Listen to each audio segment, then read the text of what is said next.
कराची को हुकूक दिलाने commission MQM के दो धड़े एक पेश पर आ गए। फारूक सत्तार ने खालिद मकबूल सिद्दीकी की हिमायत का ऐलान कर दिया। मुशावरती बैठक के बाद मुश्तरका प्रेस कॉन्फ्रेंस में कहा, गलत हल्का बंदियों और मरदमशुमारी पर करवाए गए इलेक्शन तस्लीम नहीं करेंगे।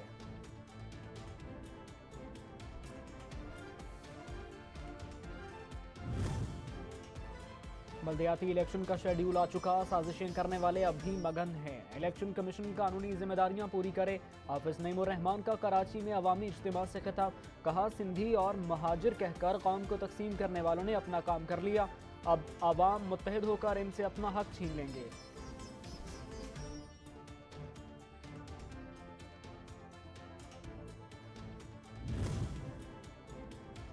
कराची में बल्दियाती इंतखाबात के लिए पीपल्स पार्टी ने इंतखाबी मुहिम का आगाज कर दिया। बिलावल हाउस चरंगी से स्टार गेट तक रैली निकाली गई। मोटरसाइकिलों और गाड़ियों पर रहनुमाओं, कारकुनान और बल्दियाती उम्मीदवारों ने शिरकत की। सईद गनी कहते हैं, इस बार कराची का मेयर जियाला होगा। और कराची में इकट्ठे होने वालों का एक साथ शिकार करेंगे। असद उमर का जवाबी वार, कहते हैं शहर में इमरान खान के सिवा किसी का वोट नहीं, चंद माह बाद इलेक्शन होगा, पीटीआई 2/3 अक्सरियत से कामयाब होगी।